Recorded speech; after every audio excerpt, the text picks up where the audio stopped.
So that's no mobile phones, and no photography either.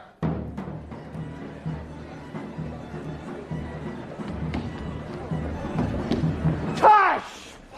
Never tell me, I take it much unkindly, that thou, Iago, who hast had my purse as if the strings were thine, shouldst know of this. Splud, but you'll not hear me. If ever I did dream of such a matter, abhor me. Thou toldst me thou didst hold him in thy hate. Despise me if I do not. 3 great ones of the city, in personal suit to make me his lieutenant, off-capped to him. And by the faith of man, I know my price. I'm worth no worse a place. But he, as loving his own pride and purposes, none suits my mediators. For certes, says he, I have already chose my officer. And what was he? Forsooth, a great arithmetician, one Michael Cassio, a Florentine, that never set a squadron in the field, nor the division of a battle knows more than a spinster, unless the bookish theoric, wherein the tongued consuls can propose as masterly as he. Mere prattle without practice is all his soldiership. But he, sir, had the election, and I, of whom his eyes had seen the proof at Rhodes, at Cyprus, and on other grounds, Christian and heathen, must be belied and calmed by debitor and creditor. This countercaster, he in good time must his lieutenant be, and I, God bless the mark, his moorship's ancient. By heaven, I rather would have been his hangman. Why, there's no remedy. 'Tis the curse of service. Preferment goes by letter and affection, not by the old gradation, where each second stood heir to the first. Now, sir, be judge yourself, whether I, in any just term, am affined to love the more. I would not follow him then. Oh, sir, content you. I follow him to serve my turn upon him. We cannot all be masters, nor all masters cannot be truly followed. You shall mark many a duteous and knee-crooking knave that, doting on his own obsequious bondage, wears out his time, much like his master's ass, for naught but provender, and when he's old, cashiered. Wit me such honest knaves. Others there are who, trimmed in forms and visages of duty, keep yet their hearts attending on themselves, and throwing but shows of service on their lords, do well thrive by them. These fellows have some soul, and such a one do I profess myself. For, sir, it is as sure as you are Roderigo. Were I the Moor, I would not be Iago. In following him, I follow but myself. Heaven is my judge, not I for love and duty, but seeming so for my peculiar end. For when my outward action doth demonstrate the native act and figure of my heart in compliment extern, that is not long after, but I will wear my heart upon my sleeve for doors to peck at. I am not what I am.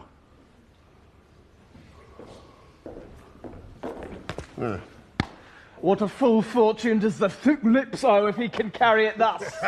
Call up a father! Rouse him, make after him, poison his delight, and though he in a fertile climate dwell, plague him with flies. I'll call aloud! What o Brabantio! Signor Brabantio! Be! Look to your house, your daughter and your bags! Be! What is the reason for this terrible summons? What is the matter there? Signor, is all your family within? Are your doors locked? Why, wherefore ask you this? Soon, sir, you're robbed! For shame, put on your gown! Your heart is burst! You've lost half your soul! Even now, very now, an old black ram is topping your white ewe! Arise, arise! Awake the snorting citizens with the bell, or else the devil will make a grandsire of you! Arise, I say! What, have you lost your wits? Most Reverend Signor, do you know my voice? Not I. What are you? My name is Roderigo. The worse are welcome. I have charged thee not to haunt about my doors. In honest plainness thou hast heard me say, my daughter is not for thee. And now in madness, being full of supper and distempering draughts, upon malicious knavery dost thou come to start my quiet. But thou must needs be sure, my spirit and my place have in their power to make this bitter to thee. Patience, good sir. What tell'st thou me of robbing? This is Venice. My house is not a green. Most grave Brabantio, in simple and pure soul I come to you. Soon, sir! You're one of those that will not serve God if the devil bid you. Because we come to do you service, and you think we are ruffians, you'll have your daughter covered with a Barbary horse. You'll have your nephews made for you.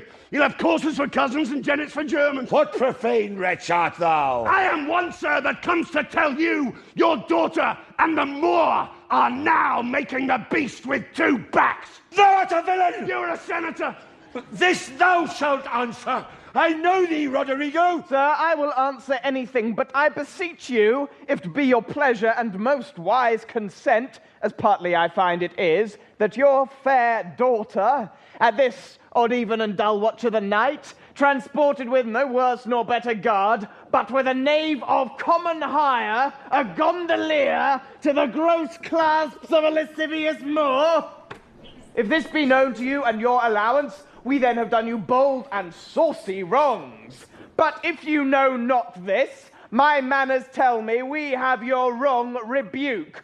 Do not believe that from the sense of all civility, I thus would play and trifle with your reverence.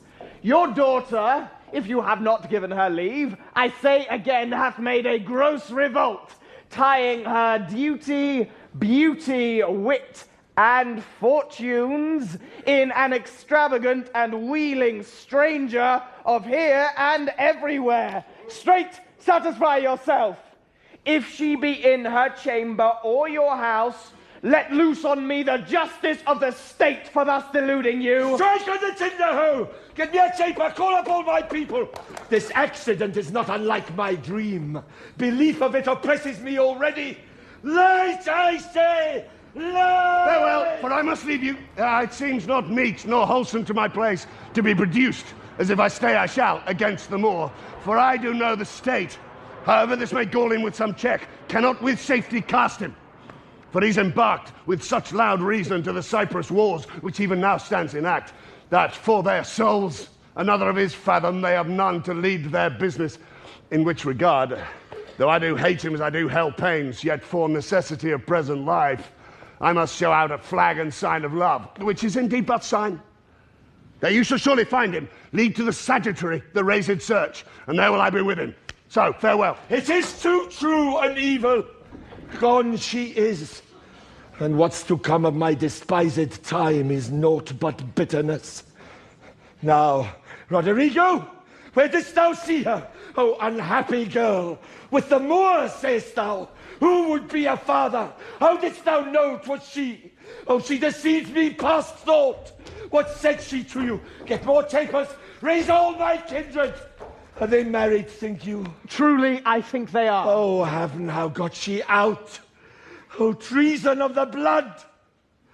Fathers, from hence trust not your daughters' minds by what you see them act. Is there not charms by which the property of youth and maidhood may be abused? Have you not read, Roderigo, of some such thing? Yes, sir, I have indeed. Call up my brother. Oh, would you had had her. Some one way, some another. Do you know where we may apprehend her and the Moor? I think I can discover him, if you please, to get good guard and go along with me. Will you lead on? At every house I'll call, I may command at most. Get more weapons, and raise some special officers of might. On, good Roderigo. I will deserve your pains. Though in the trade of war I have slain men, yet do I hold it the very stuff of conscience to do no contrived murder. I lack iniquity sometimes to do me service. And 9 or 10 times I thought to have yerked him here under the ribs. 'Tis better as it is. Nay, but he prated, and spoke such scurvy and provoking terms against your honour, that with the little godliness I have, I did full hard forbear him. But I pray you, sir, are you fast married? Oh, be assured of this, that the Magnifico is much beloved, and hath in his effect a voice potential as double as the Duke's. He will divorce you, or put upon you what restraint or grievance the law, with all his might to enforce it on, will give him cable. Let him do his spite. My services which I have done the Signori shall outtongue his complaints. 'Tis yet to know which when I know that boasting is an honor, I shall promulgate. I fetch my life and being from men of royal siege, and my demerits may speak unbonneted to as proud a fortune as this that I have reached. For no, Iago, but I love the gentle Desdemona. I would not my unhoused free condition put into circumscription and confine for the sea's work. But look, what lights come yon? Ah, these are the raised father and his friends. You had best go in. Not I. I must be found. My parts, my title, and my perfect soul shall manifest me rightly. Is it they? Oh, by Janus, I think... No, The servants of the Duke and my lieutenant. The goodness of the night upon you, friend. What is the news? The Duke does greet you, General, and he requires your post-haste appearance, even on the instant. What is the matter, think you? Something from Cyprus, as I may divine. It is a business of some heat. The galleys have sent a dozen secret messengers this very night at one another's heels, and many of the consuls raised and met are at the Duke's already. You have been hotly called for. When being not at your lodging to be found, the Senate have sent about 3 several quests to search you out. 'Tis well, I am found by you. I will but spend a word here in the house, and go with you. Ancient, what makes he here? Well, faith, he tonight hath boarded a land carrack. If it prove lawful prize, he's made forever. I do not understand. He's married. To whom? Oh, married to... Come, Captain, will you go? Have with you. Here comes another troop to seek for you. It is Brabantio, General. Be advised, he comes to bad intent. Hold on, stand there. It's you, Ruggerino. Come, John, for you. Keep up your bright swords, for the Jew will rust them. Good Signor, you shall more command with years than with your weapons. Oh, thou foul thief! Where hast thou stowed my daughter? Damned as thou art, thou hast enchanted her. For I'll refer me to all things of sense if she in chains of magic were not bound. Whether a maid so tender, fair and happy, so opposite to marriage, that she shunned the wealthy, curled darlings of our nation, would ever have to incur a general mock, run from her guardage to the sooty bosom of such a thing as thou, to fear not to delight. Judge me the world, if 'tis not gross in sense, that thou hast practiced on her with foul charms, abused her delicate youth with drugs or minerals that weakens motion. I'll have disputed on. 'Tis probable and palpable to thinking. I therefore apprehend and do attach thee for an abuser of the world, a practicer of arts inhibited and out of warrant. Lay hold upon him. If he do resist, subdue him at his peril. Hold your hands! Both you of mine inclining and the rest. Were it my cue to fight, I should have known it without a prompter. Whither will you that I go to answer this your charge? To prison, till fit time of law and course of direct session call thee to answer. What if I do obey? How may the Duke be therewith satisfied, whose messengers are here about my side, upon some present business of the state to bring me to him? 'Tis true, most worthy Signor. The Duke's in council, and your noble self, I'm sure, is sent for. How, the Duke in council in this time of the night? Bring him away! Mine's not an idle cause. The Duke himself, or any of my brothers of the state, cannot but feel this wrong as 'twere their own. For if such actions may have passage free, bond slaves and pagans shall our statesmen be.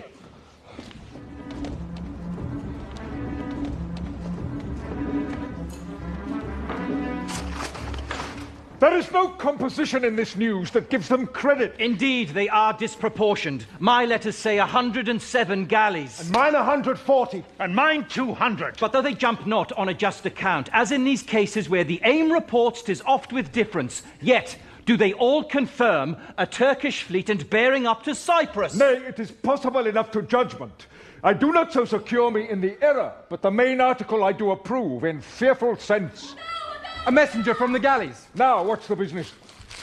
The Turkish preparation makes for Rhodes. So was he bid report here to the state by Signor Angelo. How say you by this chain? This cannot be, by no assay of reason. 'Tis a pageant to keep us in false gaze. When we consider the importance of Cyprus to the Turk, and let ourselves again but understand that as it more concerns the Turk than Rhodes, so may he with more facile question bear it, for that it stands not in such warlike brace, but altogether lacks the abilities that Rhodes is dressed in. Nay, in all confidence, he's not for Rhodes. Here is more news.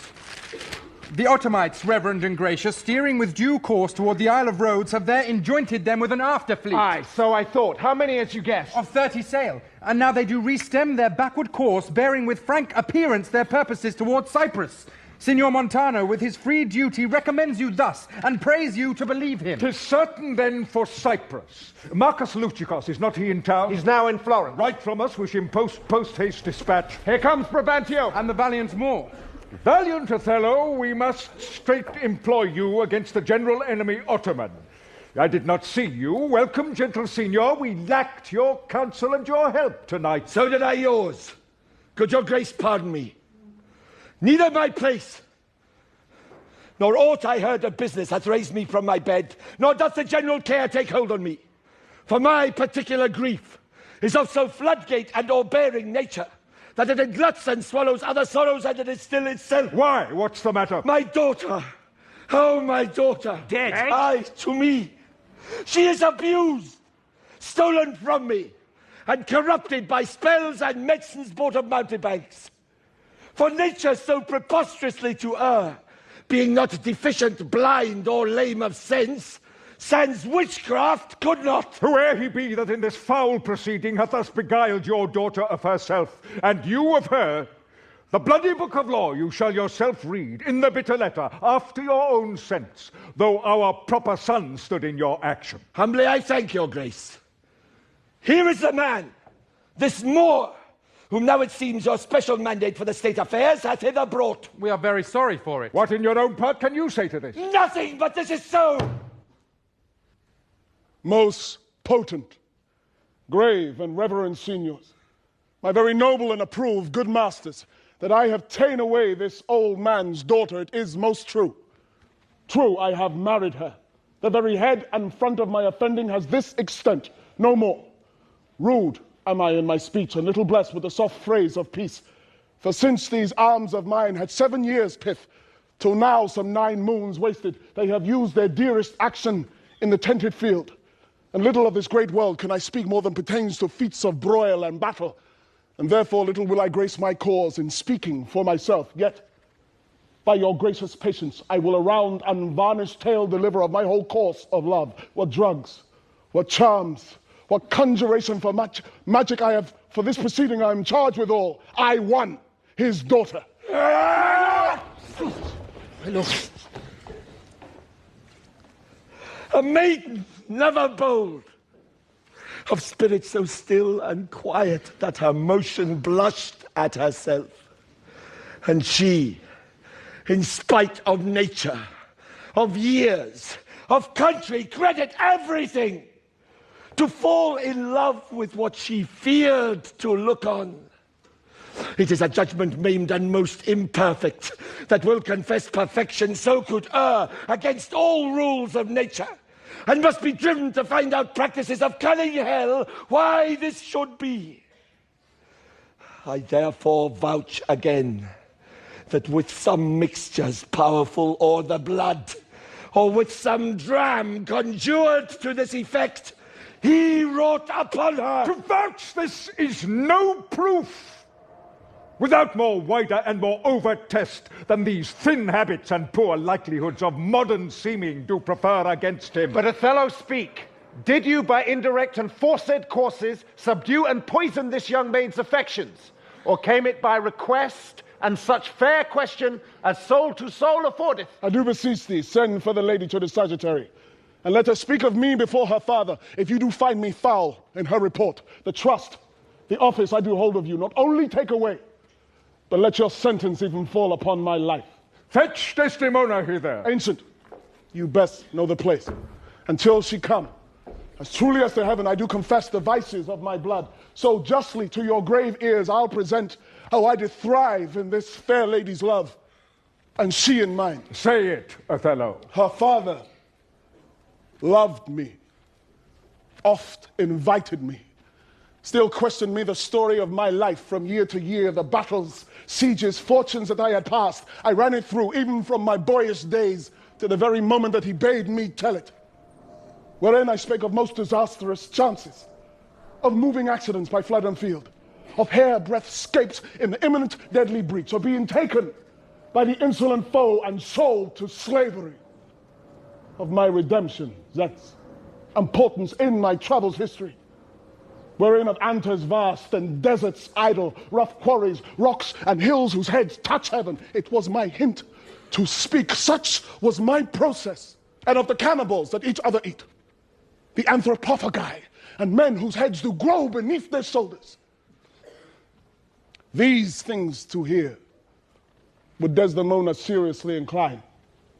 But still the house affairs would draw her hence, whichever as she could with haste dispatch. She'd come again, and with a greedy ear devour up my discourse, which I observing took once a pliant hour, and found good means to draw from her a prayer of earnest heart, that I would all my pilgrimage dilate.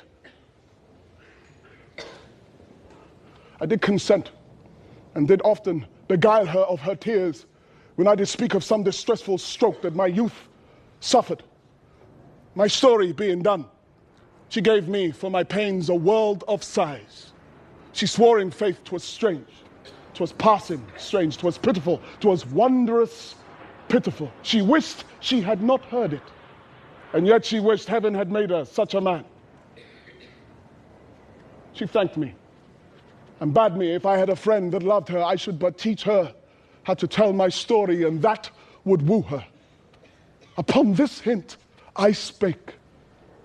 She loved me for the dangers I had passed, and I loved her that she did pity them. This only is the witchcraft I have used.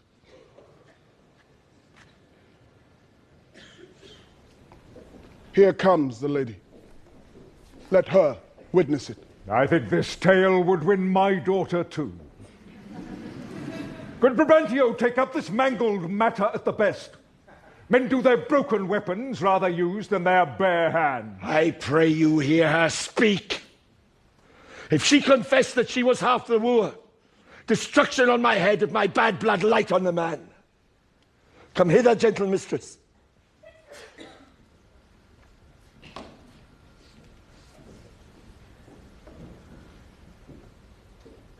Do you perceive in all this noble company where most you owe obedience?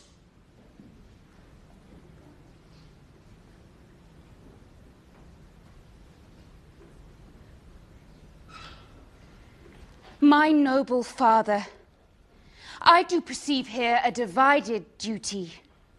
To you I am bound for life and education. My life and education both do learn me how to respect you. You are the lord of all my duty. I am hitherto your daughter. But here's my husband. And so much duty as my mother showed to you, preferring you before her father, so much I challenge that I may profess, due to the more, my lord. God be with you. I have done. Please it your grace. On to the state affairs. I had rather to adopt a child than get it.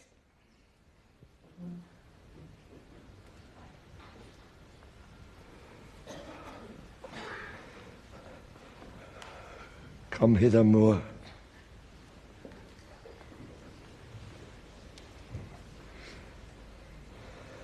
I here do give thee that with all my heart, which but thou hast already with all my heart I would keep from thee.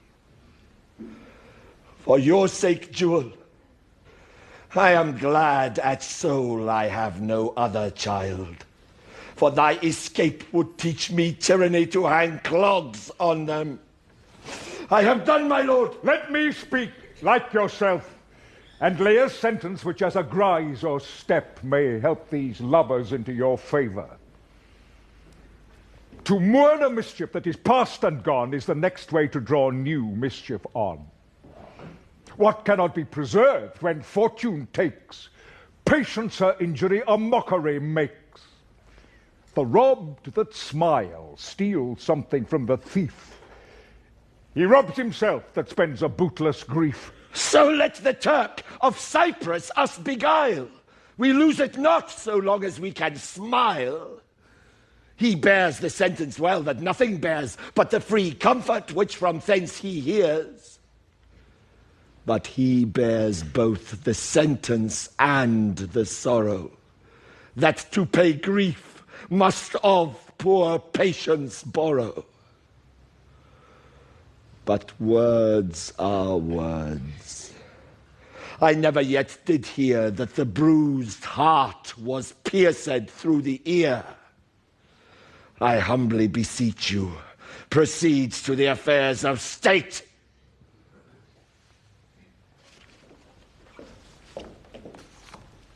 The Turk, with a most mighty preparation, makes for Cyprus.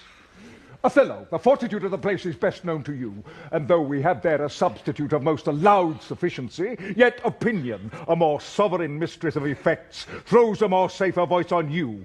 You must therefore be content to slubber the gloss of your new fortunes with this more stubborn and boisterous expedition. The tyrant custom, most grave senator, has made the flinty and steel coach of war my thrice-striven bed of down. I do agonize a natural and prompt alacrity I find in hardness, and do undertake these present wars against the Ottomites. Most humbly, therefore, bending to your state, I crave fit disposition for my wife. Would you reference and place of exhibition with such accommodation and besort as level with her breeding? If you please, you be it at her father's. I will not have it so. Nor I. Nor I. I would not there reside to put my father in impatient thoughts by being in his eye. Most gracious Duke, to my unfolding lend your prosperous ear, and let me find a charter in your voice to assist my simpleness. What would you, Desdemona? That I did love the more to live with him. My downright violence and storm of fortunes may trumpet to the world. My heart subdued even to the very quality of my lord.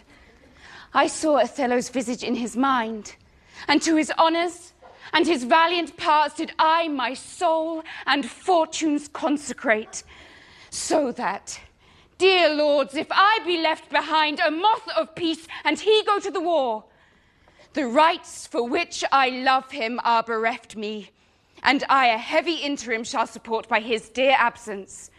Let me go with him. Let her have your voice. Vouch with me, heaven, I therefore beg it not to please the palate of my appetite, nor to comply with heat the young effects in me defunct, and proper satisfaction, but to be free and bounteous to her mind. And heaven defend your good souls, that you think your serious and great business will I scant when she is with me. Be it as you shall privately determine, either for her stay or going. The fair cries haste, and speed must answer it. You must away tonight. Tonight, my lord. This night. With all my heart. At 9 in the morning here we'll meet again. Othello, leave some officer behind, and he shall our commission bring to you. So please your grace, my ancient, a man he is of honesty and trust, to his conveyance I assign my wife. Let it be so. Good night to everyone. And noble Signor, if virtue no delighted beauty lack, your son-in-law is far more fair than black. Adieu, brave Moor. Use Desdemona well. Look to her more, if thou hast eyes to see. She has deceived her father, and may thee. My life upon her faith.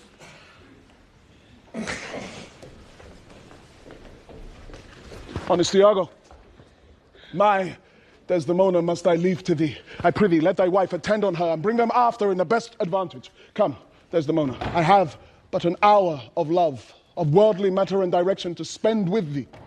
We must obey the time.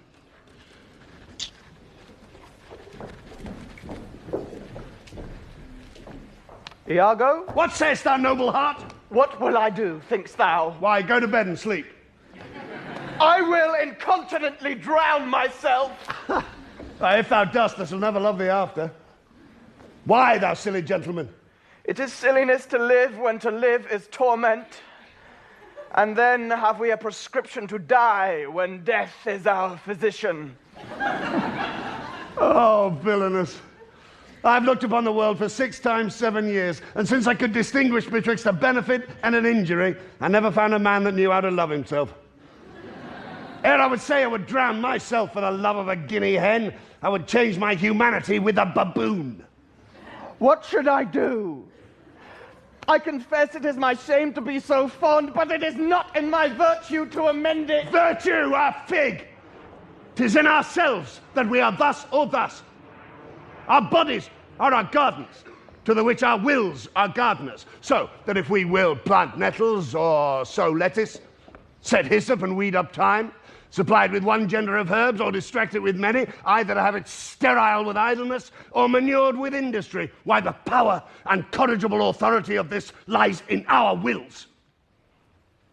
If the balance of our lives had not one scale of reason to poise another of sensuality, the blood and baseness of our natures would conduct us to most preposterous conclusions.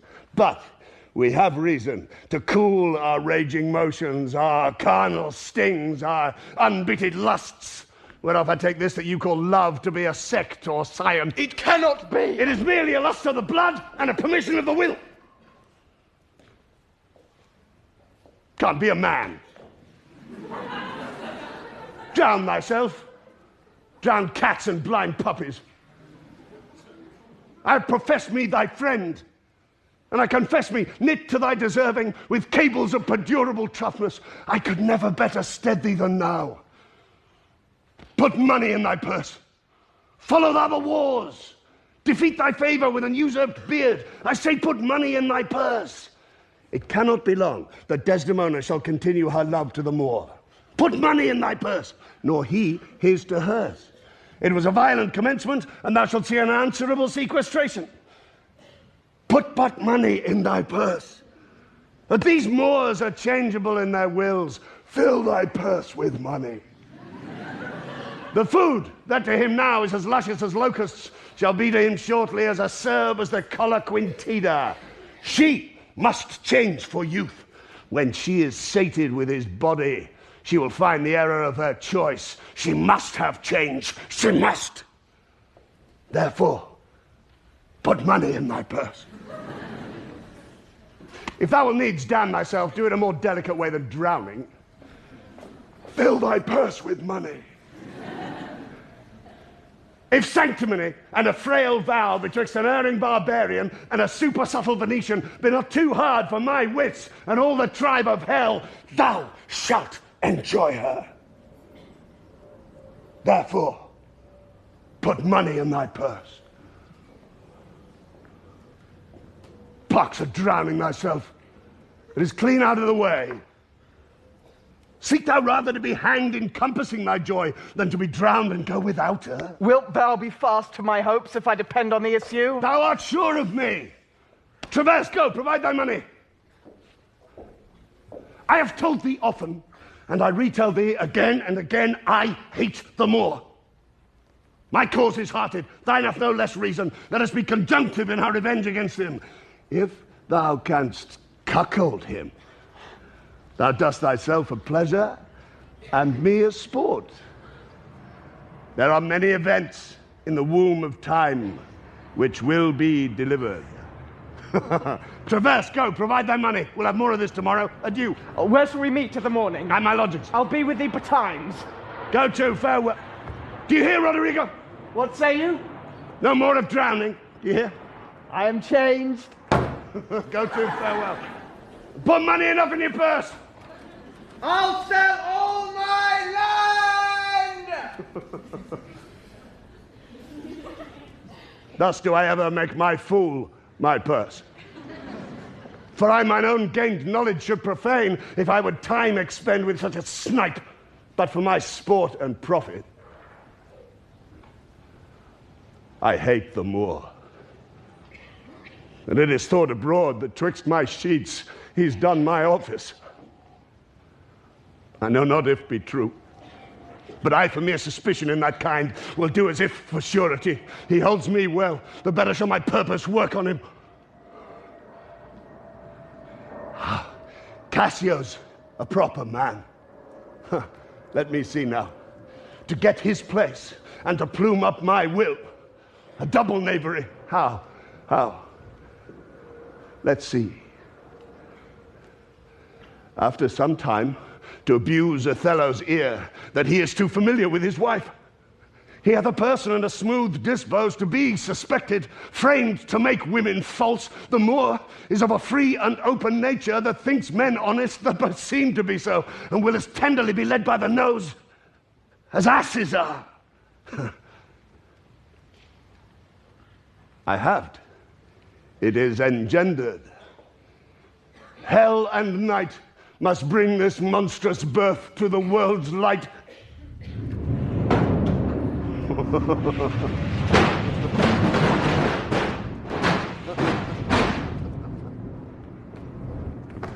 What from the Cape can you discern at sea? Nothing at all. It is a high-wrought flood. I cannot twixt the heaven and the main descry a sail. Methinks the wind does speak aloud at land. A fuller blast ne'er shook our battlements. If it hath ruffians so upon the sea, what ribs of oak, when mountains melt on them, can hold the mortise? What shall we hear of this? A segregation of the Turkish fleet. For do but stand upon the banning shore, the chidden billow seems to pelt the clouds. The wind-shaped surge, with high and monstrous mane, seems to cast water on the burning bear and quench the guards of the ever-fixed pole. I never did like molestation view on the enchafed flood. If that the Turkish fleet be not in sheltered and in bade, they are drowned. It is impossible they bear it out. News, lads! Our wars are done! The desperate tempest hath so banged the Turks that their designment halts. A noble ship of Venice hath seen a grievous wreck and sufferance on most part of their fleet. How? Is this true? The ship is here, put in. Michael Cassio, lieutenant to the warlike Moor Othello, is come on shore. The Moor himself at sea, and is in full commission here for Cyprus. Well, I'm glad on it. 'Tis a worthy governor. But this same Cassio, though he speak of comfort touching the Turkish loss, yet he looks sadly, and prays the Moor be safe. For they were parted with foul and violent tempest. Pray heaven he be, for I've served him, and the man commands like a full soldier.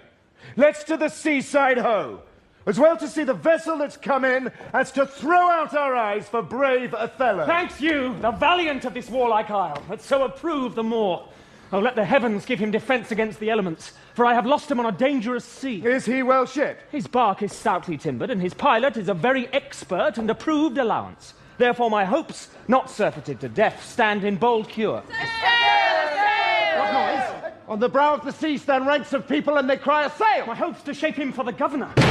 They do discharge their shot of courtesy, our friends at least. Pray you, sir, go forth and give us truth who 'tis that is arrived. I shall. But, good lieutenant, is your general wived? Most fortunately, he hath achieved a maid that paragons descriptions and wild fame. How now, who has put in? 'Tis one Iago, ancient to the general. He's had most favourable and happy speed. Tempests themselves, high seas and howling winds, the guttered rocks and congregated sands, traitors in steeps to enclog the guiltless keel, as having sense of beauty, do omit their mortal natures, letting go safely by the divine Desdemona. What is she? She that I spake of, our great captain's captain, left in the conduct of the bold Iago, whose footing here anticipates our thoughts a senight's speed. Great Jove, Othello guard, and swell his sail with thine own powerful breath, that he may bless this bay with his tall ship, make love's quick pants in Desdemona's arms, give renewed fire to our extincted spirits, and bring all Cyprus comfort. Oh, behold! The riches of the ship is come on shore. You men of Cyprus, let her have your knees. Hail to thee, lady, and the grace of heaven before, behind thee, and on every hand enwheel thee round.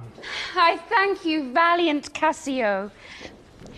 What tidings can you tell me of my lord? He is not yet arrived. Nor know I aught, but that he's well, and will be shortly here. Oh, but I fear, how lost you company? The great contention of the sea and skies parted our fellowship.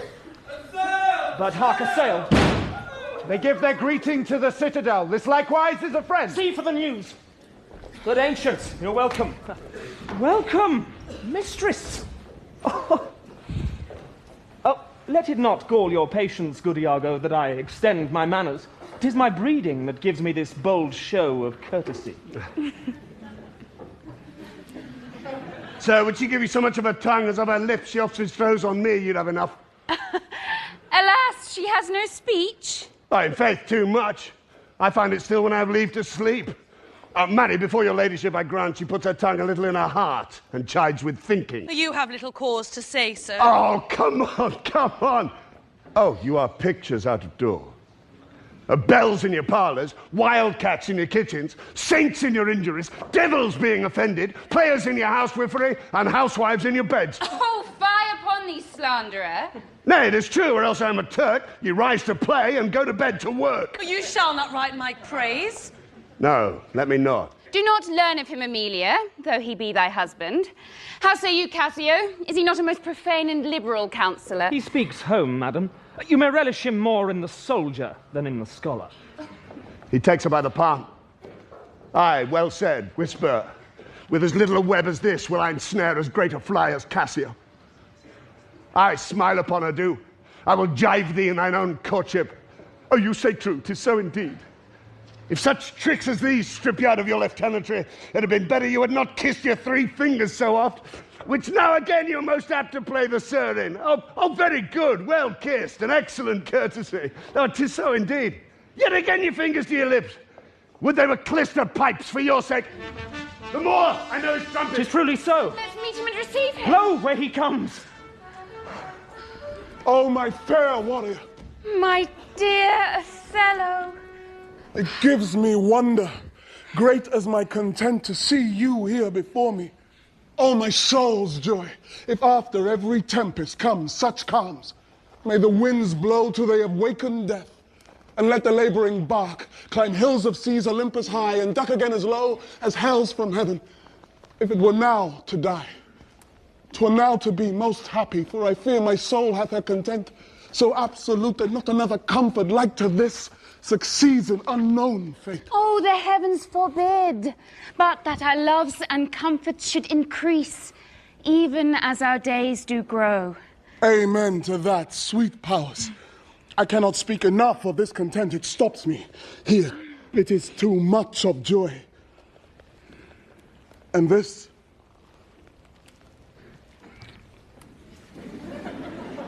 And this? The greatest discords be that e'er our hearts shall make. Oh, you're well tuned now. But I'll set down the pegs that make this music, as honest as I am. Come, let us to the castle. News, friends, our wars are done, the Turks are drowned. How does my old acquaintance on this isle? Honey, you shall be well desired in Cyprus. I have found great love amongst them. Oh, my sweet, I prattle out of fashion and I dote in mine own comforts. I prithee, good Iago, go to the bay, disembark my coffers. Bring thou the master to the citadel. He is a good one, and his worthiness does challenge much respect. Come, Desdemona, once more, well met at Cyprus. Do thou meet me presently at the harbour?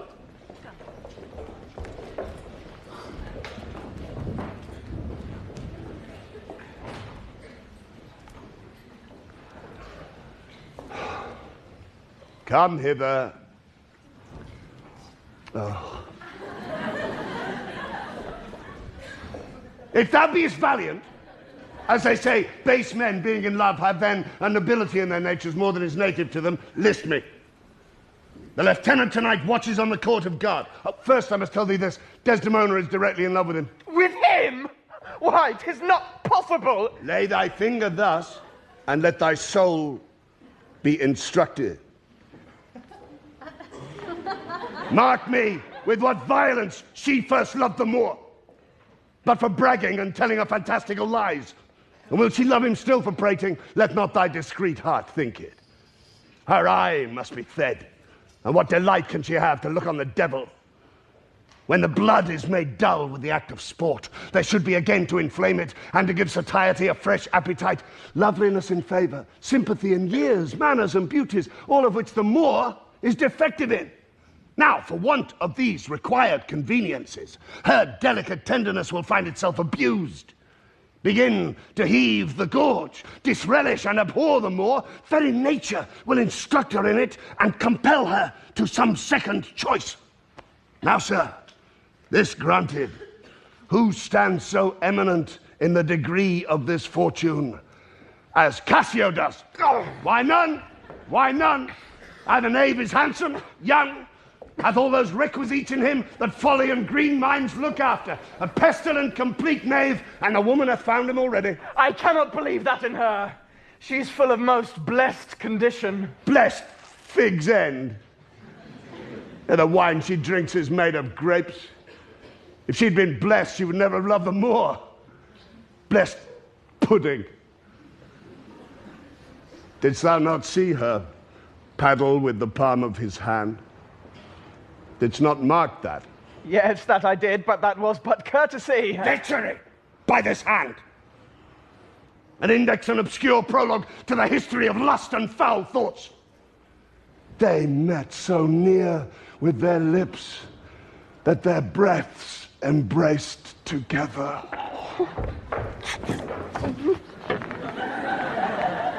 Villainous thoughts, Roderigo.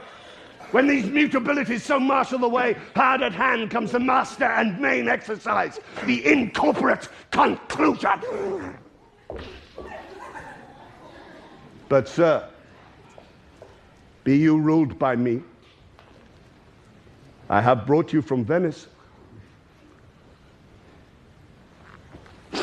Watch you tonight. For the command, I'll lay it upon you. Cassio knows you not. I'll not be far from you. Do you find some occasion to anger Cassio? Well, sir, he's rash and very sudden in choler, and haply may strike at you. Provoke him that he may, for even out of that will I cause these of Cyprus to mutiny, whose qualification shall come into no true taste again, but by the displanting of Cassio. So shall you have a shorter journey to your desires, by the means I shall then have to prefer them, and the impediment most profitably removed, without the which there were no expectation of our prosperity. I will do this if you can bring it to any opportunity. I warrant thee. Meet me by and by at the citadel. I must fetch his necessaries ashore. Farewell. Adieu.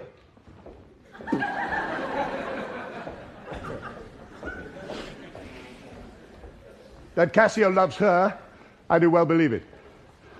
That she loves him, 'tis apt and of great credit. The more, howbeit that I endure him not, is of a constant, loving, noble nature, and I dare think he'll prove to Desdemona a most dear husband. Now, I do love her too. I'm not out of absolute lust, though peradventure I stand accounted for as great a sin, but partly led to die at my revenge. For that I do suspect the lusty Moor hath leapt into my seat, the thought whereof doth like a poisonous mineral gnaw my innards, and nothing can or shall content my soul till I am even with him, wife for wife, or failing so, yet that I put the Moor at least into a jealousy so strong that judgment cannot cure. Which thing to do? If this poor trash of Venice will stand the putting on, I'll have our Michael Cassio on the hip, abuse him to the Moor in the rank garb, for I fear Cassio with my nightcap too. Make the Moor thank me, love me, and reward me for making him egregiously an ass and practicing upon his peace and quiet, even to madness.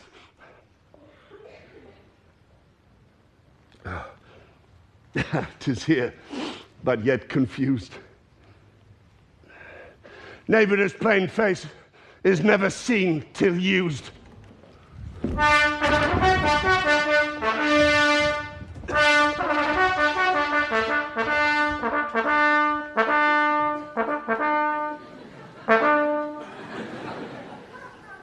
It is Othello's pleasure, our noble and valiant general, that upon certain tidings now arrived, importing the mere perdition of the Turkish fleet, every man put himself into triumph. Some to dance, some to make bonfires, each man to what sport and revel his addiction leads him. For besides these beneficial news, it is the celebration of his nuptial. So much was his pleasure should be proclaimed, all offices are open, and there is full liberty of feasting from this present hour of 5 till the bell have tolled 11. Heaven bless the Isle of Cyprus and our noble General Othello!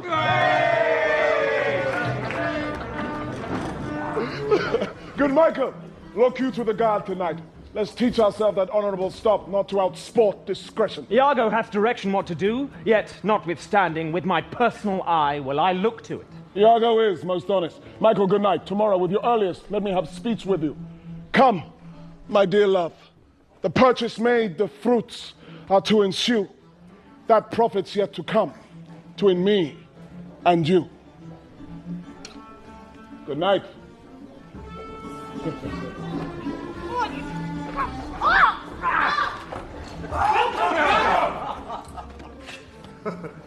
We must to the watch.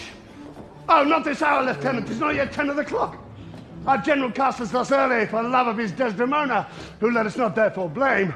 He hath not yet made wanton the night for her, and she is sport for Joe. She's a most exquisite lady. Ah, warrant full of game. Indeed, she's a most fresh and delicate creature. What an eye she hath. Methinks it sounds a parley to provocation. An inviting eye, and yet methinks right modest. Ah, when she speaks, is it not an alarum to love?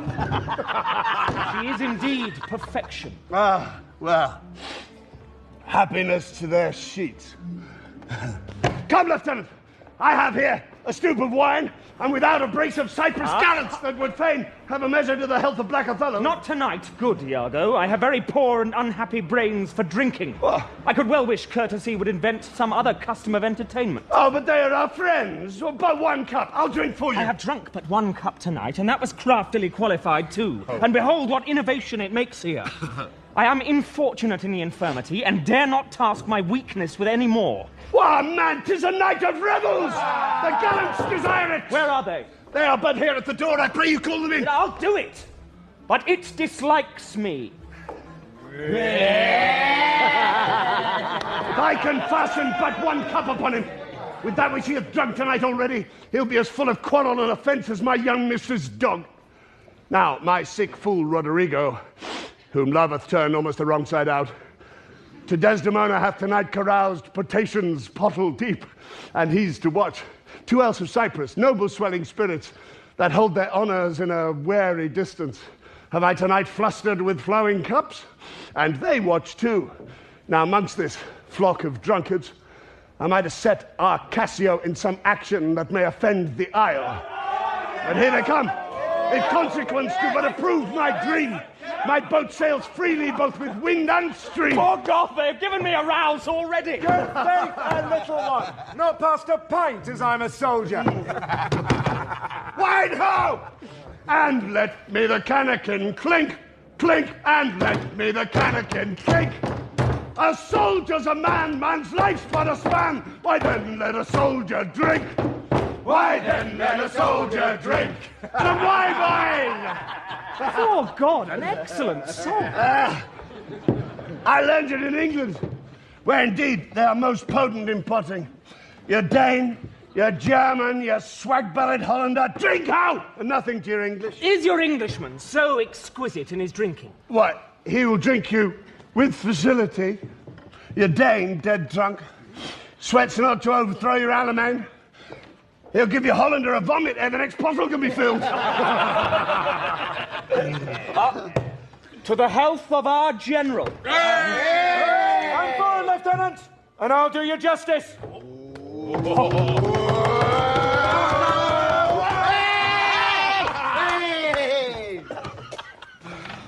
Sweet England! King Stephen was a worthy peer. His breeches cost him but a crown. He held them 6pence all too dear. With that he called the tailor loon. He was a wight of high renown, and thou art but of low degree. 'Tis pride that pulls the country down. Then take thine old cloak about thee. Some wine, ho. Why, this is a more exquisite song than the other. Will you hear it again? King Stephen was... No.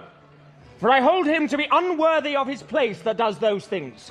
Well, heavens above all, and there be souls must be saved, and there be souls must not be saved. That's true, good Lieutenant. For mine own part, no offence to the general, nor any man of quality, I hope to be saved. And so do I too, Lieutenant. Aye, but by your leave, not before me. The lieutenant is to be saved before the ancient. Let's have no more of this. Let's to our affairs. Oh, God forgive us our sins. Gentlemen, let's look to our business. You must not think, gentlemen, I am drunk. This is my ancient, this is my right hand, and this is my left. I'm not drunk now. I can stand well enough, and I speak well enough. Excellent well. Why, very well, then. You must not then think that I am drunk.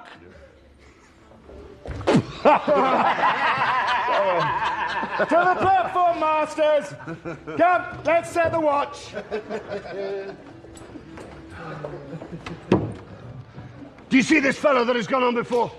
He is a soldier fit to stand by Caesar. and give direction. And do but see his vice. Now, 'tis to his virtue a just equinox, the one as long in the other. 'Tis pity of him. I fear the trust Othello puts in him on some odd time of his infirmity will shake this island. But is he often that? 'Tis evermore the prologue to his sleep. He'll watch the horologe a double set if drink rock not his cradle. It were well the general were put in mind of it. Perhaps he sees it not. Or his good nature prizes the virtue that appears in Cassio and looks not on his evils. Is not this true? How now, Roderigo? I pray you after the lieutenant, go! And 'tis great pity that the noble Moor should hazard such a place as his own second with one of an ingraft infirmity. It were an honest action to say so to the Moor. Not I, for this fair island. I do love Cassio well, and would do much to cure him of this evil. Why, you lily-livered you rogue, you rascal! What's the matter, Lieutenant? Iago! A knave teach me my duty. I'll beat the knave into a twig and bottle. Beat me? Dost thou prate, rogue? Oh, Nick! Oh, Nick! I pray you, sir, hold your hand. Let me go, sir, or I'll knock you on the mazzard. Come, you're drunk. Drunk? Oh, Oh, nay, good lieutenant! Nay, Montano, gentlemen! Away, I say! Climb mutiny! Oh, no, good masters! I pray you, sir! Say, help me! What's the matter here? Hold for your lives! Who's that which rings the bell? The town will rise! Oh, nay, good masters! You'll be ashamed forever! Your general speaks to you! Do you not hear? Nay, masters! Hold! From whence arises this? Are we turned Turks unto ourselves do that which heaven has forbid the Ottomites? For Christian shame put by this barbarous brawl. He that stirs next to carve for his own rage holds his soul light. He dies upon his motion. Silence that dreadful bell! It frights the owl from her propriety. What is the matter, masters? Honest Iago, who looks dead with grieving. Speak, who began this? On thy love I charge thee. I do not know. Friends all but now, even now, in quarter and in terms like bride and groom, divesting them for bed, and then but now, as if some planet had unwitted men, swords out and tilting one another's breasts, in opposition bloody. I cannot speak any beginning to this peevish odds, and would in action glorious I had lost those legs that brought me to a part of it. How comes it, Michael, you are thus forgot? I pray you pardon me, I cannot speak. Worthy Montano, you were wont to be civil. The gravity and stillness of your years the world has noted. What's the matter that you unlace your reputation thus and spend your rich opinion for the name of a night brawler? Give me answer to it. Worthy Othello, I am hurt to danger. Your officer Iago can inform you, while I spare speech, which something now offends me, of all that I do know. Nor know I aught by me that's said or done amiss this night, unless self-charity be sometimes a vice, and to defend ourselves to be a sin when violence assails us. Now, by heaven, my blood begins my safer guides to rule, and passion, having my best judgment coloured, essays to lead the way. If I once stir, or do but lift this arm, the best of you will sink in my rebuke. Iago, who began? If partially affined or leagued in office, thou dost deliver more or less than truth. Thou art no soldier. Touch me not so near. I'd rather have this tongue cut from my mouth than it should do offence to Michael Cassio.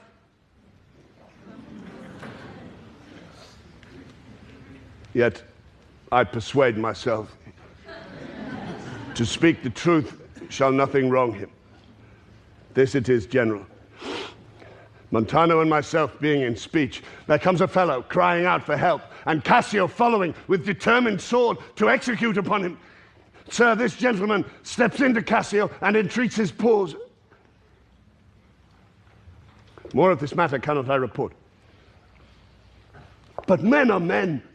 The best sometimes forget.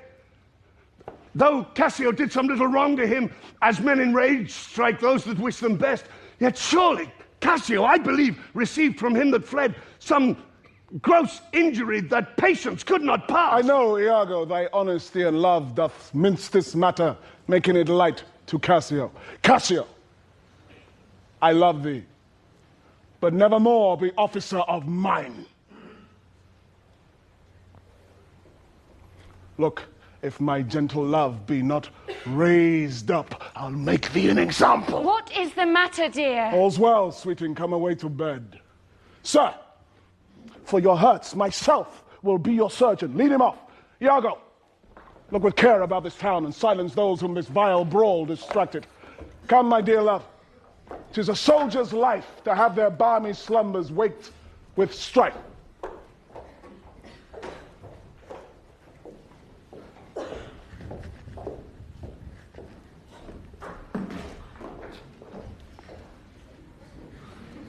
What are you hurt, Lieutenant? I passed all surgery. Marry, God forbid. Reputation, reputation, reputation! I have lost my reputation. I have lost the immortal part of myself, and what remains is bestial. My reputation, Iago, my reputation! As I'm an honest man, I thought you'd received some bodily wound. There's more sense in that than in reputation. Reputation is an idle and most false imposition, oft got without merit and lost without deserving. You've lost no reputation at all, unless you repute yourself such a loser.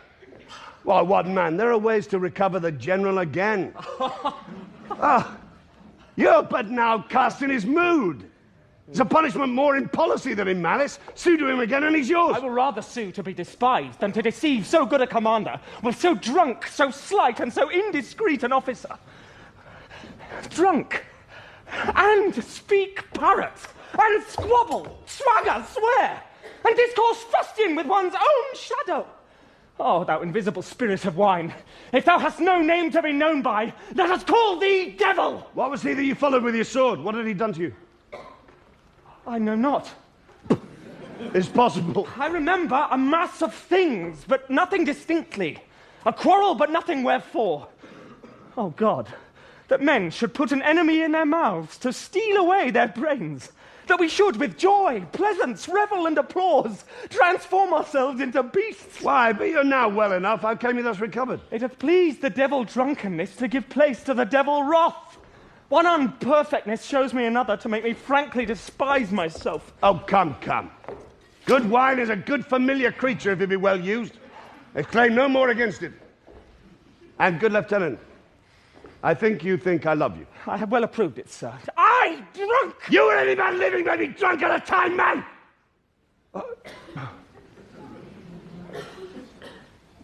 I'll tell you what you shall do. Our general's wife is now the general.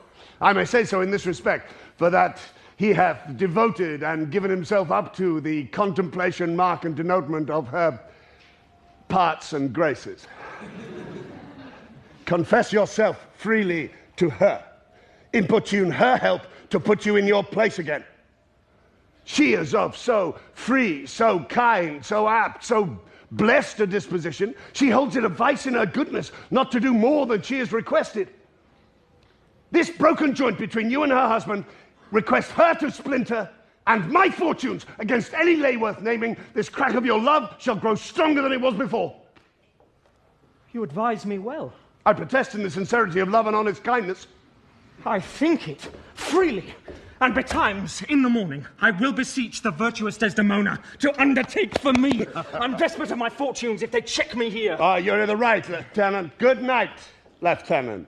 Good night, honest Iago.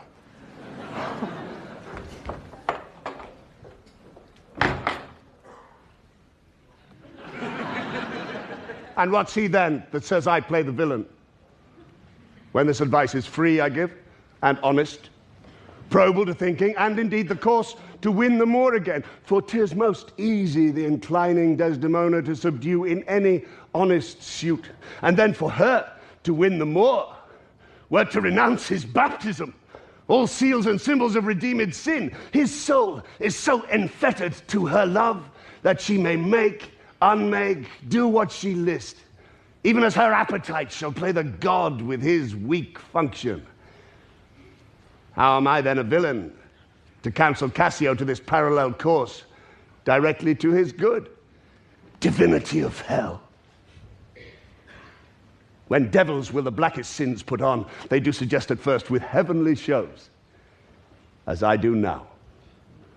For whilst this honest fool plies Desdemona to repair his fortunes, and she, for him, pleads strongly to the Moor, I'll pour this pestilence into his ear, that she repeals him for her body's lust, and by how much she strives to do him good, she shall undo her credit with the Moor.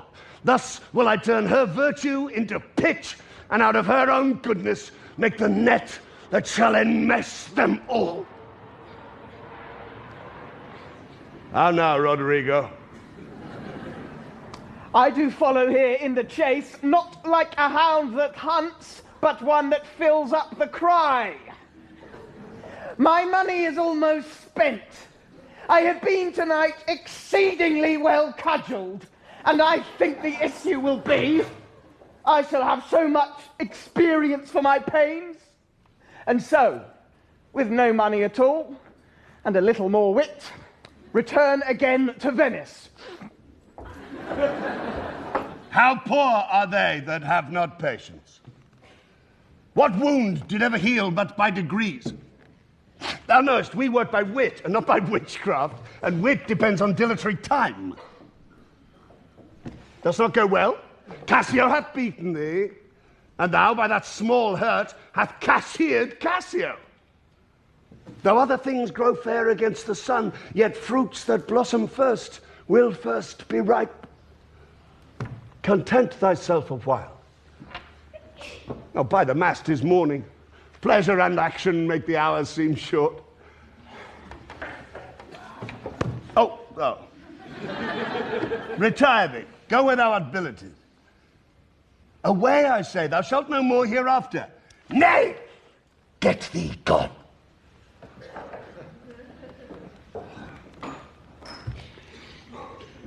Two things are to be done. My wife must move for Cassio to her mistress. I'll set her on. Myself a while, to draw the Moor apart, where he may jump, find Cassio soliciting his wife. Aye, that's the way. Dull not device by coldness and delay.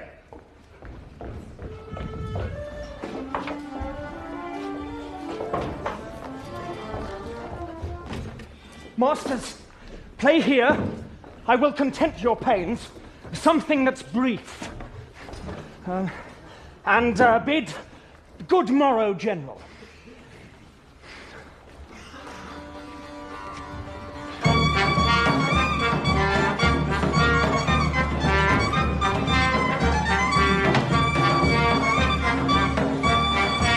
Weymouth! What? What? Aye! Aye!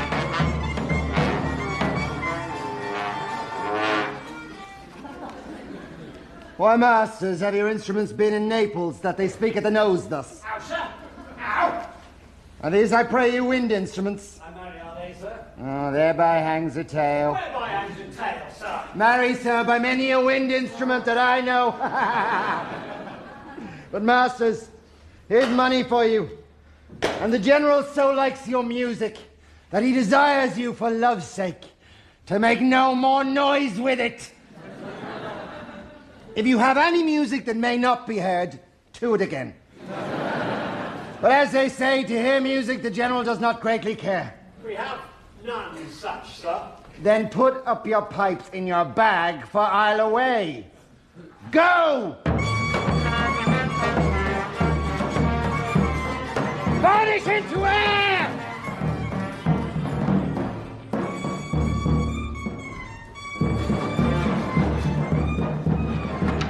Away! Dost thou hear me, mine honest friend? No, I hear not your honest friend, I hear you. Prithee, keep up thy quillets. Here's a poor piece of gold for thee. If the gentlewoman that attends the general's wife be stirring, tell her there's one Cassio entreats her a little favour of speech. Wilt thou do this? She is stirring, sir. If she will stir hither, I shall seem to notify unto her. Do, good my friend. Oh, in happy time, Iago. Oh, you've not been to bed then? Why, no, the day had broke before we parted. I have made bold, Iago, to send in to your wife. My suit to her is that she will, to virtuous Desdemona, procure me some access. Well, I'll send it to you presently. And I'll devise a means to draw the Moor out of the way that your converse and business may be more free. I humbly thank you for it. I never knew a Florentine more kind and honest. Good morrow, good lieutenant. I'm sorry for your displeasure, but all will sure be well. The general and his wife are talking of it, and she speaks for you stoutly. The Moor replies that he you hurt is of great fame in Cyprus, and great affinity, and that in wholesome wisdom he might not but refuse you. But he protests he loves you, and needs no other suitor but his likings, to take the safest occasion by the front to bring you in again. But I beseech you, if you think fit, or that it may be done, give me advantage of some brief discourse with Desdemona alone. Pray you, come in. I will bestow you where you shall have time to speak your bosom freely. I am much bound to you. These letters give Iago to the pilot, and by him do my duties to the Senate. That done, I will be walking on the works. Repair there to me. Well, my good lord, I'll do it. These fortifications, gentlemen. Shall we see it? We'll wait upon your lordship. Be thou assured, good Cassio, I will do all my abilities in thy behalf. Good madam, do. I warrant it grieves my husband as if the cause were his. Oh, that's an honest fellow. Do not doubt, Cassio, but I will have my lord and you again as friendly as you were. Bounteous madam, whatever shall become of Michael Cassio, he's never anything but your true servant. I know it. I thank you.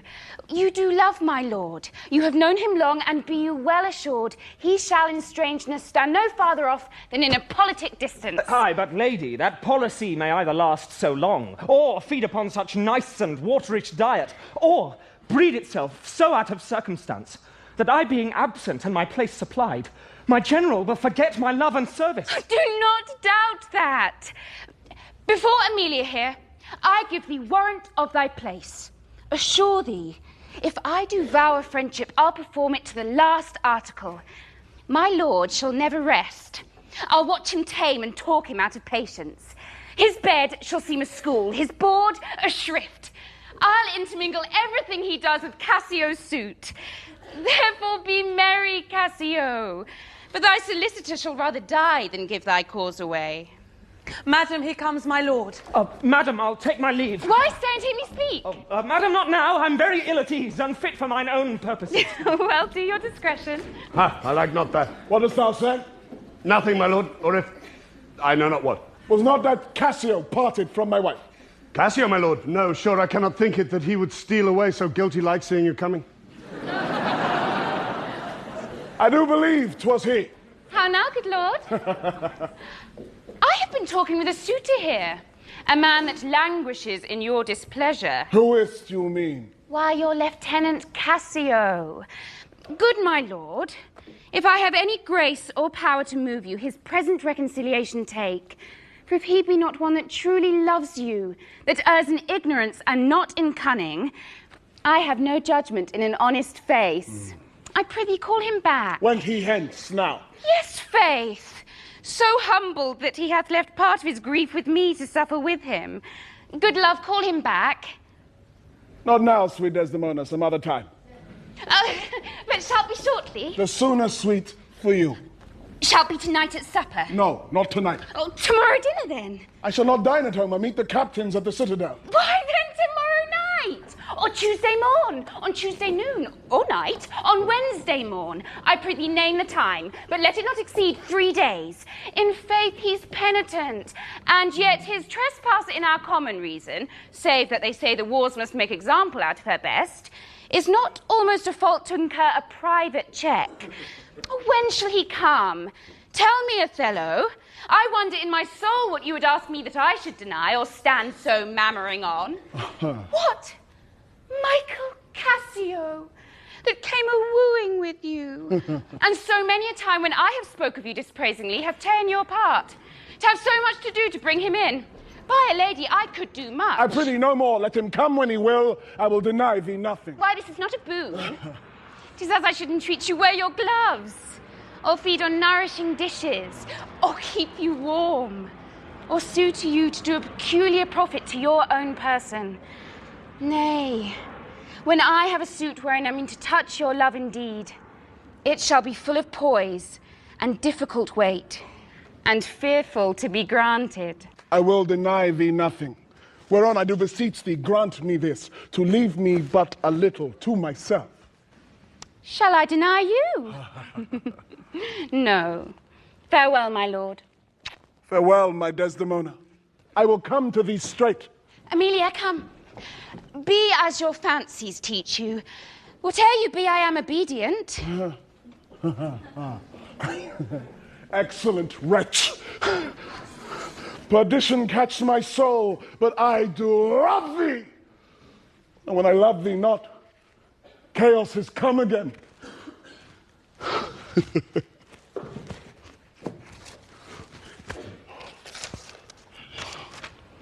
My noble lord. What dost thou say, Iago? Did Michael Cassio, when you wooed my lady, know of your love? He did, from first to last. Why dost thou ask? But for a satisfaction of my thought, no further harm. Why of thy thought, Iago? I did not think he had been acquainted with her. Oh, yes, and went between us very oft. Indeed. Indeed. Aye, indeed. Discernest thou aught in that? Is he not honest? Honest, my lord. Honest, aye, honest. My lord, for aught I know. What dost thou think? Think, my lord? Think, my lord. By heavens, thou echoes me. As if there was some monster in thy thought, too hideous to be shown. Thou dost mean something. I heard thee say even now, thou likest not that when Cassio left my wife. What didst not like? And when I told thee he was of my counsel, of my whole course of wooing, thou criest, indeed. And didst contract and purse thy brow together, as if thou then had shut up in thy brain some horrible conceit. If thou dost love me, show me thy thought. My lord, you know I love you. I think thou dost. And for I know thou art full of love and honesty, and weighest thou words before thou givest them breath. Therefore these stops of thine fright me the more. For such things in a false disloyal knave are tricks of custom. But in a man that's just, they are close dilations working from the heart that passion cannot rule. For Michael Cassio, I dare be sworn I think that he is honest. I think so too. Men should be what they seem, or those that be not, would they might seem none. Certain men should be what they seem. Why then I think Cassio's an honest man. Nay, yet there is more in this. I prithee, speak to me as to thy thinkings, as thou dost ruminate and give thy worst of thoughts, the worst of words. Good my lord, pardon me. Though I am bound to every act of duty, I am not bound to that all slaves are free to utter my thoughts. Why, say they are vile and false. As where's that palace, whereinto foul things sometimes intrude not? Who has that breast so pure, wherein uncleanly apprehensions keep leeks and law days, and in session sit with meditations lawful? Thou dost conspire against thy friend, Iago. If thou but thinkst him wrong, then makes his ear a stranger to thy thoughts. I do beseech you, though I perchance am vicious in my guess, as I confess it is my nature's plague to spy into abuses, and of my jealousies shape faults that are not, that your wisdom then, from one that so imperfectly conceits, would take no notice, nor build yourself a trouble out of my scattering and unsure observance. It were not for your quiet, nor your good, nor for my manhood, honesty, or wisdom to let you know my thoughts. What does thou mean? Good name in man and woman, dear my lord, is the immediate jewel of their souls. Who steals my purse steals trash. 'Tis something, nothing. 'Twas mine, 'tis his, and has been slave to thousands.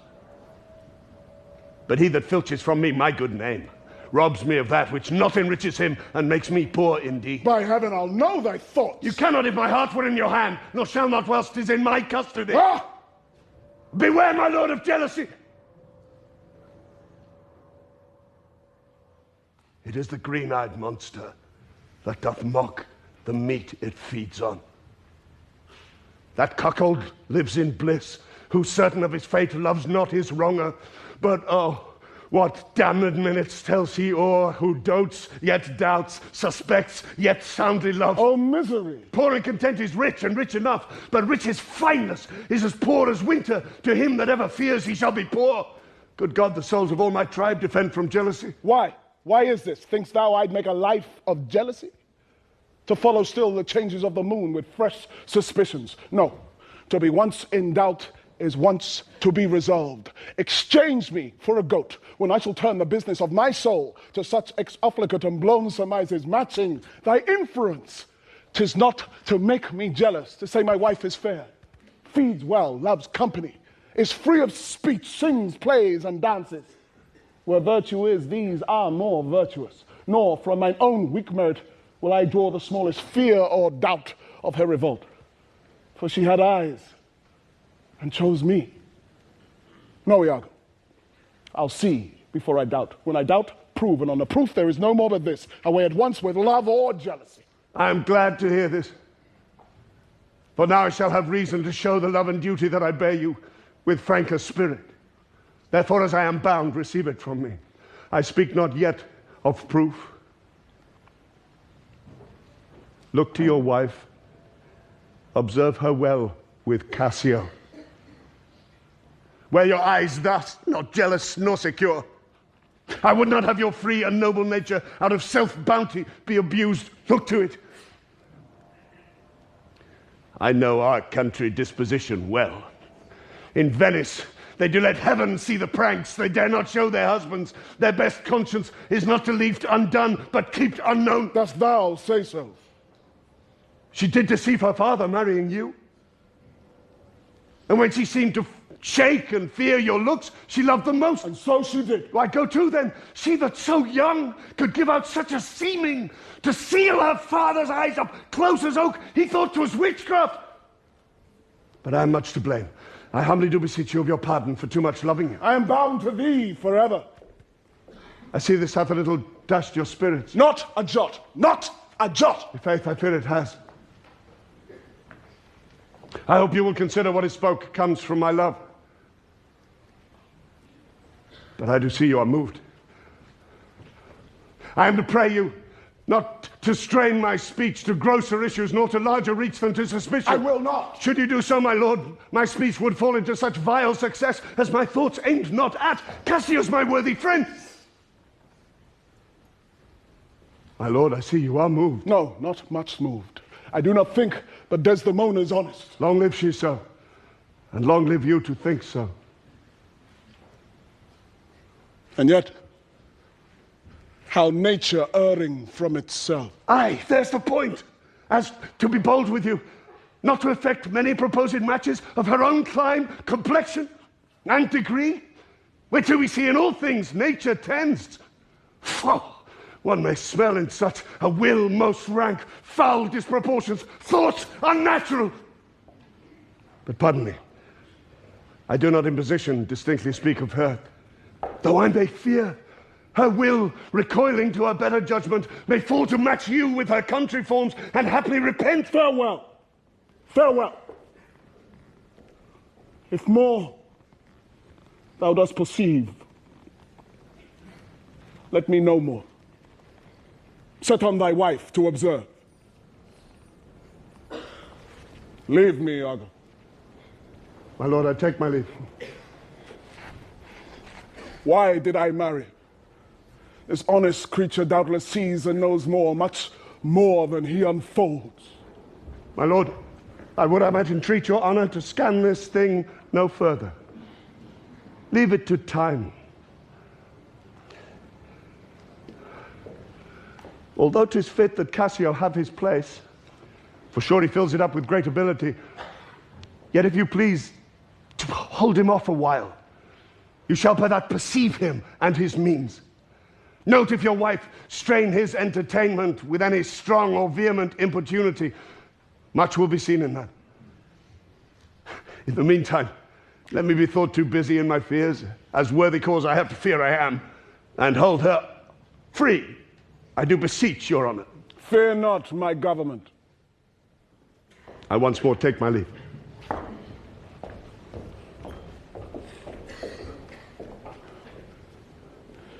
This fellow's of exceeding honesty and knows all qualities with a learned spirit of human dealings. If I do prove her haggard, though that her jesses were my dear heartstrings, I'd whistle her off and let her down the wind to prey at fortune. Haply, for I am black, and have not those soft parts of conversation that chambers have, or for I am declined into the vale of years, yet that's not much. Oh, curse of marriage that we can call these delicate creatures ours and not their appetites. I had rather be a toad and live upon the vapor of a dungeon than keep a corner in a thing I love for others' uses. Look, where she comes. If she be false, heaven mocks itself. I'll not believe it. How now, my dear Othello? Your dinner and the generous islanders by you invited to attend your presence. I am to blame. Why do you speak so faintly? Are you not well? I have a pain upon my forehead. Here. Why, that's with watching. 'Twill away again. Let me but bind it hard. Within this hour it will be well. Your napkin is too little. Let it alone. Come. I will go in with you. I am very sorry that you are not well.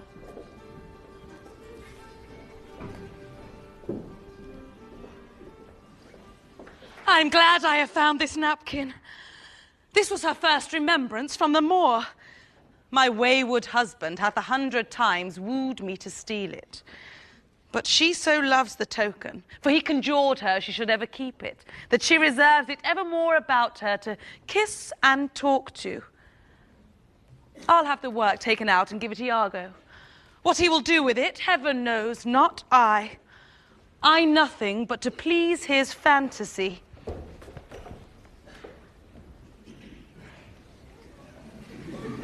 Hannah, what do you here alone? Do not you chide. I have a thing for you. A thing for me, it is a common thing. Ha! To have a foolish wife. Oh, is that all? What will you give me now for that same handkerchief? What handkerchief? What handkerchief? Why, that the Moor first gave to Desdemona. That which so often you did bid me steal. Hast stolen it from her? No, but she let it drop by negligence. And to the advantage I being here, took it up. Look, here it is. A good wench. Give it me. What will you do with it that you've been so earnest to have me filch it? Why? What is that to you? If it be not for some purpose of import, give it me again. Poor lady, she'll run mad when she shall lack it. Be not act known on't. I have use for it. Go! Leave me.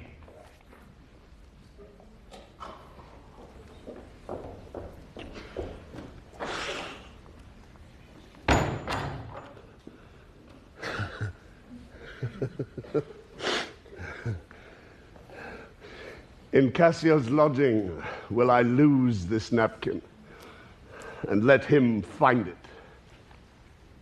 Trifles light as air are to the jealous confirmations strong as proofs of holy writ. This may do something. The Moor already changes with my poison. Dangerous conceits are in their natures poisons, which at the first are scarce found to distaste, but with a little act upon the blood, burn like the mines of sulphur. I did say so. Look where he comes. Not poppy, nor mandragora, nor all the drowsy syrups of the world shall ever medicine thee to that sweet sleep which thou owest yesterday. False to me. Why, how now, General, no more of that. Avaunt! Begone! thou hast set me on the rack. I swear it is better to be much abused than but to know it a little. How now, my lord? What sense had I in her stolen hours of lust? I saw it not, thought it not, it harmed not me. I slept the next night well, fed well, was free and merry. I found not Cassio's kisses on her lips. He that is robbed, not wanting what is stolen, let him not know it, and he's not robbed at all. I'm sorry to hear this. I had been happy if the general camp, pioneers and all, had tasted her sweet body, so I had nothing known. Oh, now, forever farewell the tranquil mind. Farewell content. Farewell the plumed troops and the big wars that make ambition virtue. Oh, farewell. Farewell the neighing steed and the shrill trump, the spirit-stirring drum, the ear-piercing fife, the royal banner, the all-quality pride, pomp, and circumstance of glorious war. And oh, you mortal engines, whose rude throats the immortal Jove's dread clamors counterfeit, farewell! Othello's occupation's gone. It's possible, my lord. Villain! Be sure thou prove my love a whore. Be sure of it. Give me the ocular proof, or by the worth of my eternal soul thou hast better have been born a dog than answer my weight wrath.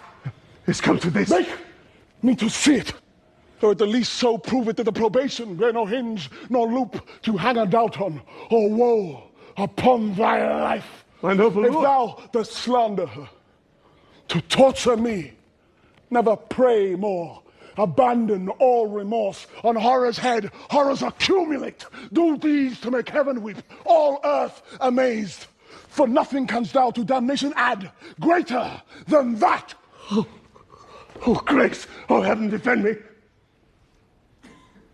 Are you a man? Have you a soul or sense? God by you.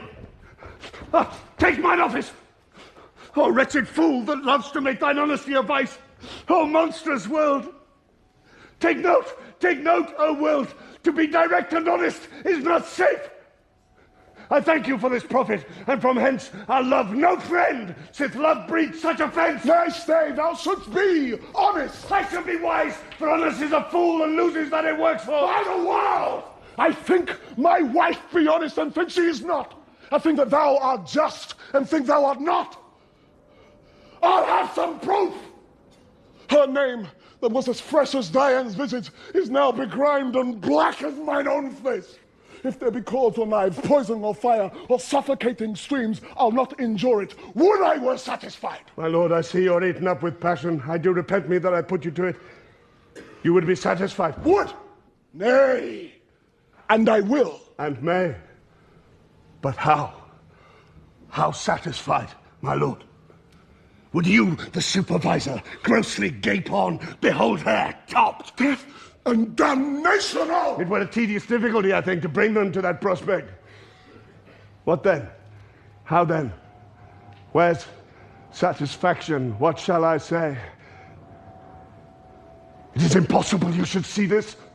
Were they as prime as goats, as hot as monkeys, as salt as wolves in pride, and fools as gross as ignorance made drunk? But yet I say, if imputation and strong circumstances, which lead directly to the door of truth, will give you satisfaction, you might have. Give me a living reason. She's disloyal. I do not like the office, but sith I'm entered in this cause so far, I will go on. I lay with Cassio lately, and being troubled with a raging tooth, I could not sleep. There is a kind of man so loose of soul that in their sleeps will mutter their affairs. One of this kind is Cassio. In his sleep I heard him say, "Sweet Desdemona, let us be wary, let us hide our loves." And then, sir, would he grip and wring my hand, cry, "Oh, sweet creature," and then kiss me hard, as if he plucked up kisses by the roots that grew upon my lips, then laid his leg on my thigh, and cried and cursed, "Oh, cursed fate that gave thee to the Moor!" Monstrous! Notice. Nay, this was but his dream. But this denotes a foregone conclusion. But 'tis a shrewd doubt, though it be but a dream, and this may help to thicken other proofs and to demonstrate thinly. I'll tear her all to pieces. Nay, yet be wise. Yet we see nothing done. She may be honest yet. Tell me but this. Have you not sometimes seen a handkerchief spotted with strawberries in your wife's hand? I gave her such a one. 'Twas my first gift. I know not that. But such a handkerchief, I'm sure it was your wife's, did I today see Cassio wipe his beard with. If it be that. If it be that or any that was hers, it speaks against her with the other proof. Oh, that the slave had 40,000 lives. One is too poor, too weak for my revenge. Now, do I see it is true? Look here, Iago. All my fond love, thus do I blow to heaven. 'Tis gone. Arise, black vengeance from thy hollow hell. Yield up, O love, thy crown and hearted throne, to tyrannous hate. Swell bosom with thy throat, for 'tis of aspic's tongue. Yet be content. Blood, blood, blood. Patience, I say, your mind perhaps may change. Never, Iago.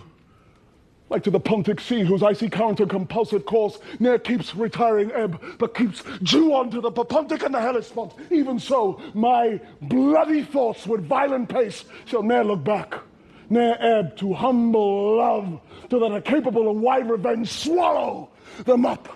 Now, by yond marble heaven, in the due reverence of a sacred vow, I here engage my word. Do not rise yet.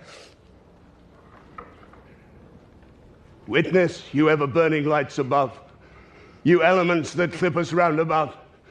Witness that here Iago doth give up the execution of his wit, hands, heart, to wronged Othello's service. Let him command, and to obey shall be in me remorse. What bloody business ever! I greet thy love, not with vain thanks, but with acceptance bounteous. I will upon the instant put thee to it. Within these 3 days, let me hear thee say that Cassio is not alive. My friend is dead. 'Tis done at your request. But let her live. Damn her! Lewd minx, damn her! Damn her! Come, go with me apart. I will withdraw to furnish me with some swift means of death for the fair devil.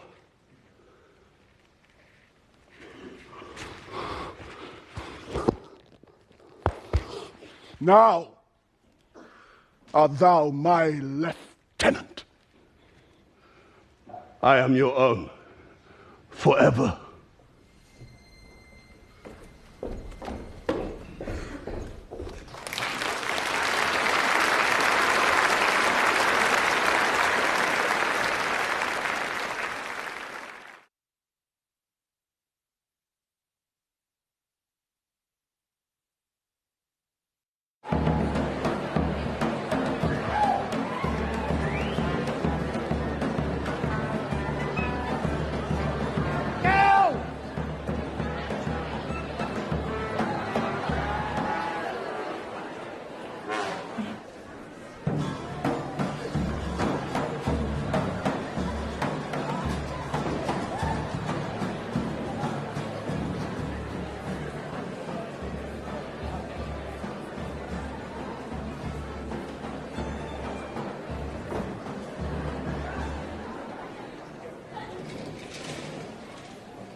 Do you know, Cyril, where Lieutenant Cassio lies? I dare not say he lies anywhere. Why, man? He's a soldier. And for me to say a soldier lies, 'tis stabbing. Go to, where lodges he? To tell you where he lodges is to tell you where I lie. Can anything be made of this? I know not where he lodges.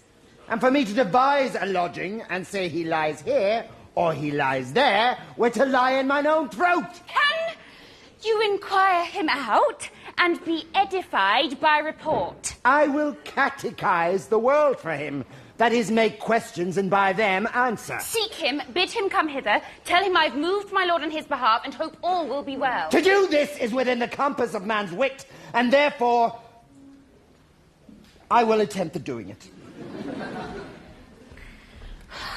Where should I lose that handkerchief, Amelia? I know not, madam. Believe me, I'd rather have lost my purse full of crusados. And but my noble Moor is true of mind and made of no such baseness as jealous creatures are. It were enough to put him to ill thinking. Is he not jealous? Who he? I think the sun where he was born drew all such humours from him. Oh, look where he comes. I will not leave him now till Cassio be called to him. How is it with you, my lord? Well, my good lady. Oh, hardness to dissemble. How do you, Desdemona? Well, my good lord. Give me your hand. This hand is moist, my lady. It yet hath felt no age, nor known no sorrow. This argues fruitfulness and liberal heart. Hot and moist, this hand of yours requires a sequester from liberty, fasting and prayer, much castigation, exercise devout. For here's a young and sweating devil here that commonly rebels. It's a good hand, a frank one. You may indeed say so. For 'twas that hand that gave away my heart. A liberal hand. The hearts of old gave hands, but our new heraldry is hands, not hearts. I cannot speak of this. Come now, your promise. What promise, Chuck? I have sent to bid Cassio come speak with you. I have assault and sorry room offends me. Lend me thy handkerchief. Here, my lord. That which I gave you. I have it not about me. Not? No, indeed, my lord. That's a fault. That handkerchief did an Egyptian to my mother give. She was a charmer and could almost read the thoughts of people. She told her, while she kept it, 'twould make her amiable and would subdue my father entirely to her love. But if she lost it, or made gift of it, my father's eye should hold her loathed, and his spirit should hunt after new fancies. She, dying, gave it me, and bid me, if my fate would have me wived, to give it her. I did so, and take heed on't. Make it a darling like your precious eye. To loosed or gift way was such perdition as nothing else could match. It's possible. 'Tis true. There's magic in the web of it. Then would to heaven I had never seen it. Ah! Wherefore? Why do you speak so startlingly and rash? 'Tis lost. 'Tis gone. Speak. It's out of the way. Oh, heaven bless us. Say you? It is not lost, but wouldn't if it were? How? I say it is not lost. Fetched. Let me see. Why, so I can, but I will not now. This is a trick to put me from my suit. Pray you let Cassio be received again. Fetch me the handkerchief. My mind misgives. Come, you'll never meet a more sufficient man. The handkerchief. Pray talk me of Cassio. The handkerchief. A man that all his time hath founded his good fortunes on your love, shared dangers. The handkerchief. In faith you are to blame. Jones!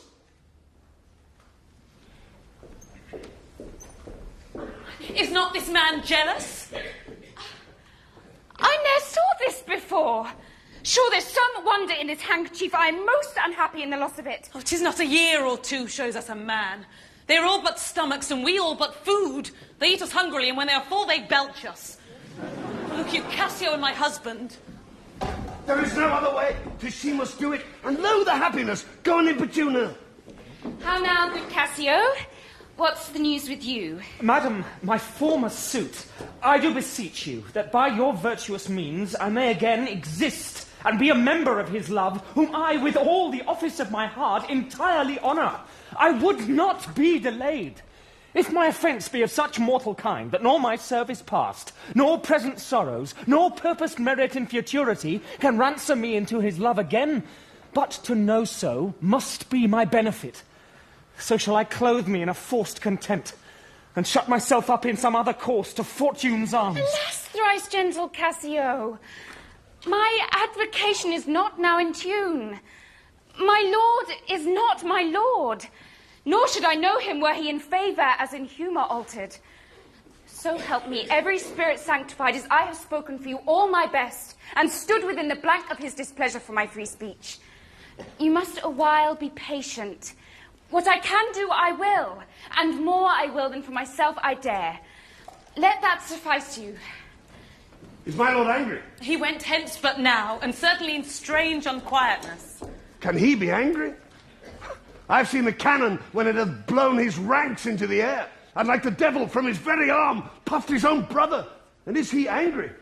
Something of moment, then. I will go meet with him. There's matter in't indeed if he be angry. I prithee do so.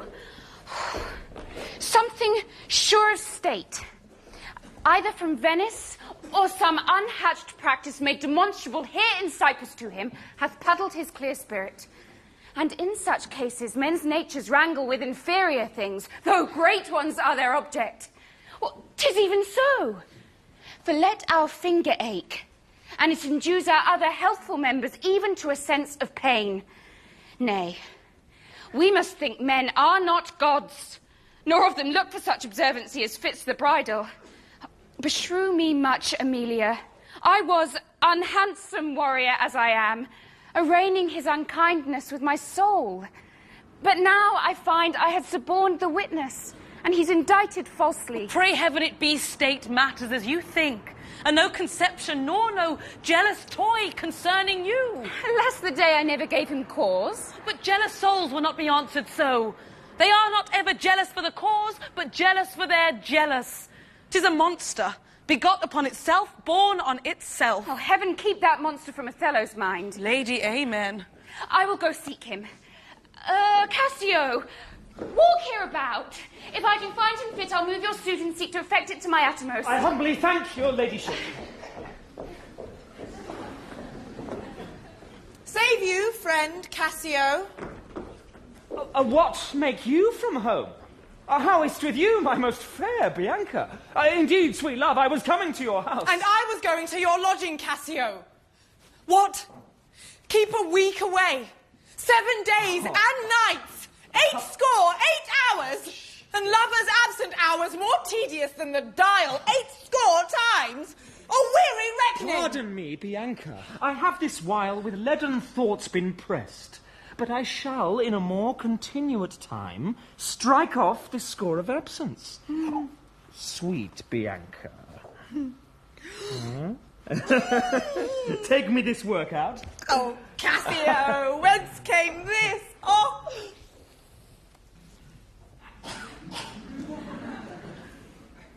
This is some token from a newer friend.